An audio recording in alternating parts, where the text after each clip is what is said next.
Welcome to YouTube channel guys. एक बार देख लेते हैं ग्लोबल मार्केट का क्या सीन है, क्या डेटा सेटअप है, किन किन चीज़ों पे हमें ध्यान रखना है थोड़ा। ओके, तो देखिए सबसे पहले आते हैं यूएस मार्केट पे। ओके, थोड़ी रिकवरी है नीचे के लेवल से।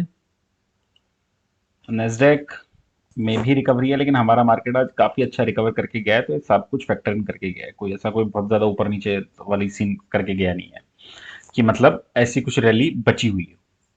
ओके, अब एक बार के लिए आ जाते हैं डॉलर इंडेक्स पे। डॉलर इंडेक्स का जो लेवल है, मैं आपको वीकली चार्ट दिखाता हूँ, उससे थोड़ा ज़्यादा अच्छे समझ में आएगा। आई थिंक ये लेवल है सर 2017 का। ये हम तोड़ तो चुके हैं, क्लोजिंग बेसिस पे देखना पड़ेगा। और उससे पहले ये लेवल आया था, आप ये देखिए 2002 में। तो ये एक बहुत बहुत बहुत बहुत बहुत बड़ा कंसर्न है इक्विटी मार्केट्स के लिए। डॉलर को कूल ऑफ होना ही पड़ेगा, अदरवाइज मार्केट नहीं चलेंगे, नहीं चलेंगे। अभी हम पोजिशनिंग कुछ भी कर लें, एलआईसी के आईपीओ की वजह से हो सकता है डीआईएस बहुत खरीद रहे हो, कुछ भी समझ लो आप, लेकिन अगर डॉलर इंडेक्स बढ़ेगा तो इक्विटी मार्केट बहुत अच्छे तरीके से नहीं चल सकता। हाँ, नीचे आ जाएगा तो थोड़ा ऑब्वियसली बाउंस बैक दिखाएगा, वो अलग चीजें हैं, लेकिन इक्विटी मार्केट्स ठीक से नहीं चल पाएगा। क्यों? क्योंकि डॉलर, अगर डॉलर इंडेक्स बढ़ेगा तो पैसा वापस से उधर जाएगा और इक्विटी मार्केट से पैसा निकलेगा। अब देखने वाली चीज यही है, क्योंकि ये बहुत ज्यादा बढ़ गया है डॉलर इंडेक्स, मतलब इतना करेंसी वाली चीजों का बढ़ना ये बहुत नॉर्मल नहीं है। आप ये देखिए 95 के बाद तो रुका ही नहीं है, सीधा चलता ही जा रहा है। ठीक है, जो भी है इसमें। ओके, विक्स आज इनका कूल ऑफ हुआ है। क्यों? क्योंकि नीचे के लेवल से डाउ जोन्स और नेस्डेक दोनों ने दी है रिकवरी, क्योंकि बहुत ज्यादा गिर चुके थे, तो रिकवरी बनती भी थी। ऐसा कुछ बहुत ज्यादा नहीं है। टेक स्टॉक्स में आज थोड़ा तेजी है, नेस्डेक में भी तेजी है, लेकिन हम फैक्टर इन करके गए हैं। अब हम आते हैं एक बार के निफ्टी में। हमारे मार्केट में क्या हुआ है, मुद्दे की बात पे आते हैं। देखिए हमारे मार्केट में मतलब जो अजम्पशन था, अभी हमारी भी काफी लॉन्ग पोजीशंस हैं, अभी भी खड़ी हैं, कल भी लेके गए थे हम लोग और इंट्राडे में भी बनाई। लेकिन हमारा अजम्पशन ये था कि आज एक्सपायरी हो सकता है थोड़ी म्यूटेड हो जाएगी और कल से थोड़ा तेजी रहेगी एक वीक तक, क्योंकि जनरली ऐसा होता है। देखिए क्या हुआ, ये वाला जो मंथ था, ये हमने एफ की लॉन्ग पोजीशन ऑलमोस्ट स्टार्ट की थी, if I am not wrong 74 75 के अराउंड था, ये शायद 76 के अराउंड पे एफ की लॉन्ग पोजीशन थी। अब हम कहाँ पे जाके एंड कर रहे हैं, हम 35 40 के आसपास आके एंड कर रहे हैं। आई थिंक 35 से भी कम थी आज दिन में। तो जब इस तरीके की लॉन्ग अनवाइंडिंग होती है तो एटलीस्ट फर्स्ट वीक में वो थोड़ी पोजीशंस का बिल्डअप होता है। तो उस केस में बहुत ज्यादा, अगर देखिए ग्लोबल मार्केट ही अगर एकदम से मेल्टडाउन हो जाएंगे, वो एक अलग सिचुएशन है। अदरवाइज इतनी दिक्कत नहीं आती है उस केस में। ओके, सो मुझे लग रहा है कि फर्स्ट वीक थोड़ा पॉजिटिव रहना चाहिएगा, लेकिन हुआ क्या कि आज के दिन में ही मार्केट सारी रैली निकल के लेके आ गया। 200 पॉइंट आज ही बढ़ गया मार्केट, तो वो थोड़ा सा एक एक्सपेक्टेड नहीं था। मुझे लग रहा था कल होगा, लेकिन रैली आज ही आ गई। और एक बार के लिए हो सकता है देखो हम फिर से 17,500 तक के लेवल की तरफ जाएं। कोई बहुत ज्यादा इसमें घबराने की, मेरे को सिर्फ जो अभी कंसर्न लग रहा है वो मुझे क्रूड का भी नहीं लग रहा है, क्योंकि क्रूड इवेंचुअली हमें $35 सस्ता रशिया से मिल रहा है।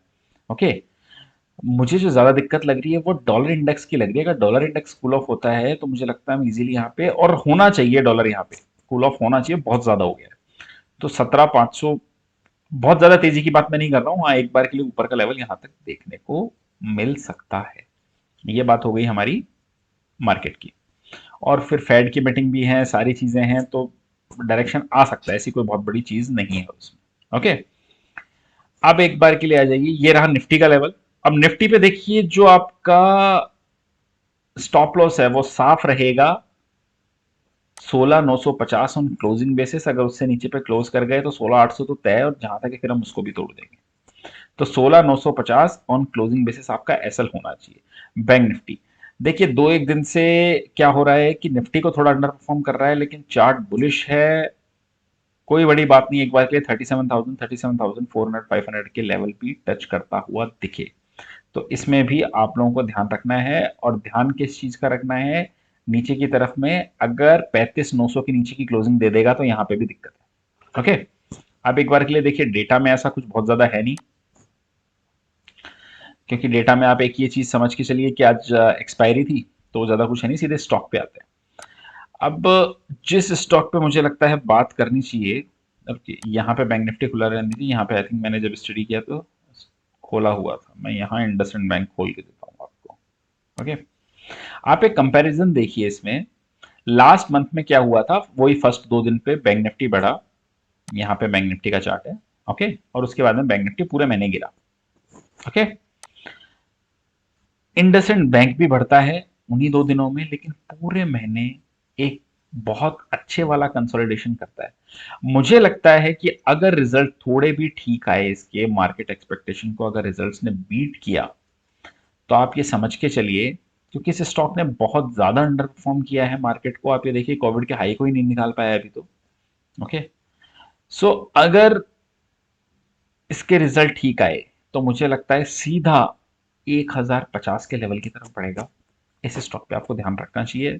ऑब्वियसली हेजिंग के थ्रू ही प्ले कीजिए, विदाउट हेजिंग प्ले मत किया कीजिए। दूसरा जो स्टॉक है जिस पे आप लोगों को ध्यान देके चलना चाहिए, वो है टाटा मोटर्स। ओके,